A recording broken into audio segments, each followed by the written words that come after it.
Hi guys. So what I like to do in between my sessions is go for a nice long walk, right? Type up all my notes and just enjoy the weather, right? So here in Kissimmee, we are got beautiful lakes. Look at this view. This is amazing. This is Lake Toho here in downtown Kissimmee, right across the street from my office. And just like anyone, I too am human and I experience stress just like anyone else, right? So one of the things that I like to do when I'm really stressed out, or even when I'm just trying to find my center, because that's always important to me, is I go for long walks. And while walking, what I learned is that if I walk and really think about what's going on, I feel a little bit better. Because there's something about the bilateral stimulation of just walking.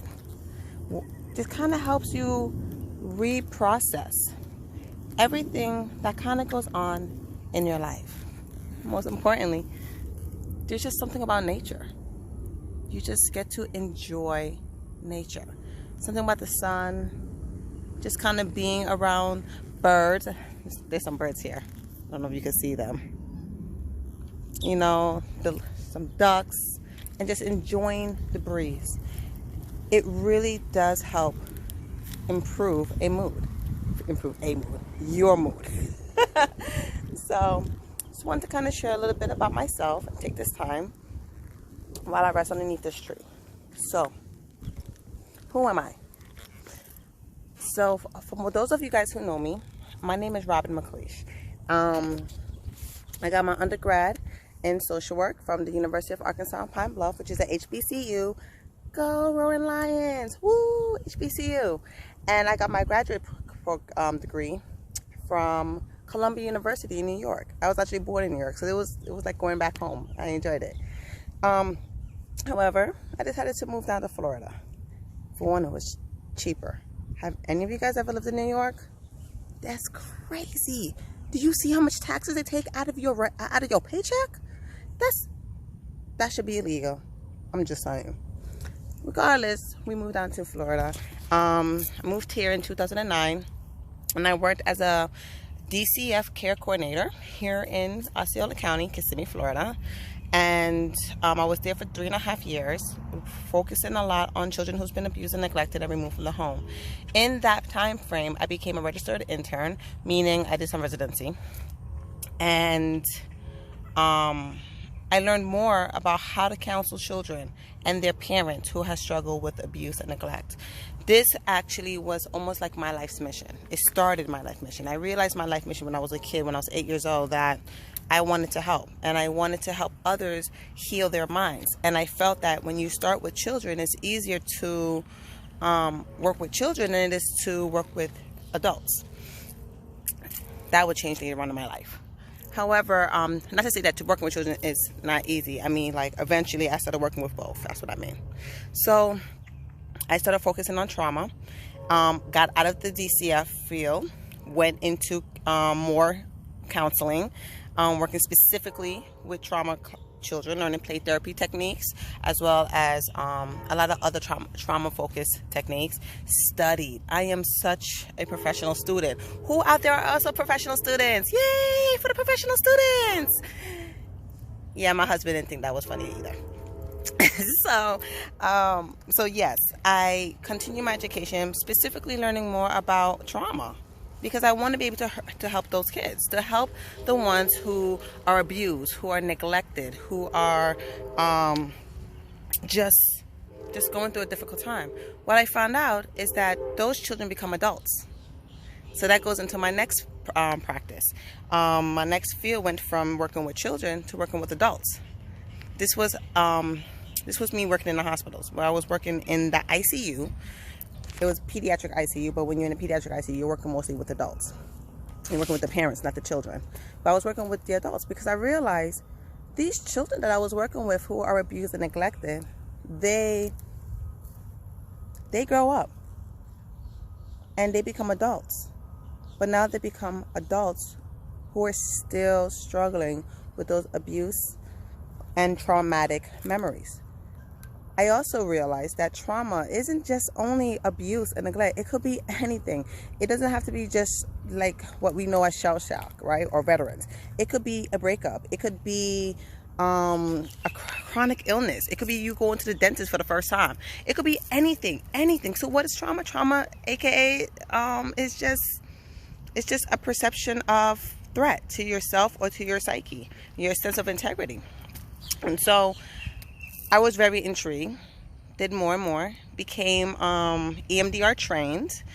I'm still getting supervision with EMDR because I want to become better, right? That's me being a professional student, right? So I want to become better. I know a lot of techniques when it comes to working with individuals who struggle with trauma, not just children, but also adults. And not just with acute stress, but also that prolonged stress. That the stress where you've had it when you was a child and you find yourself repeating the same traumatic event, not in your mind, but in your real life. It's almost as if you keep putting yourself in the same situation over and over again. That is quite a common thing to be honest with you. It's called renegotiation. It's a term that I coined from Bruce Perry, who is also well known in the traumatology world. But anyway, so that's a little bit about me. Like, I am basically, my passion is trauma. Now, I also work with individuals who have anxiety because trauma is, in a sense, categorized as anxiety. So a lot of what I learned learning about trauma, I also realized that you can apply that to anxiety, depression. I also work with depression, and one of the things that I learned about depression is that it's all about your thoughts. It's about how you perceive the world that's around you. And so when I work with individuals who have anxiety, I like to change a lot of their memories, right? Not change it like it never happened, but change how they perceive it. And I found out that you could do the same thing with depression, CBT, cognitive behavioral therapy. So I started working with more clients who have depression as well. So that kind of giving you a little insight on how my practice started to mold, right, into where it is now. I also see clients overseas. I do work alongside with BetterHelp, and with BetterHelp, I'm able to see clients overseas. However, I'm slowly getting away from that for my own personal reasons. You know, we all grow, we all change, and I'm no different. I evolve, so no different. But I do see clients overseas, and I would love in the future, if you ever ask me what my goals would be in the future, is to find a way to still help those clients overseas, to help them overcome trauma, depression, learn how they could regain their life, right? That would be something that I would like to do in the long run. Still working on that. But that's a little bit about me.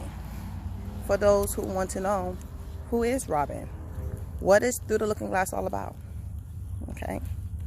So it was nice to meet you guys, and I hope you guys continue to follow me on their Facebook as well as on Instagram. Continue to support me. Once again, the whole idea of the social media is really just to kind of provide free content out there for anyone. I don't want mental health to only be available for those who can afford it.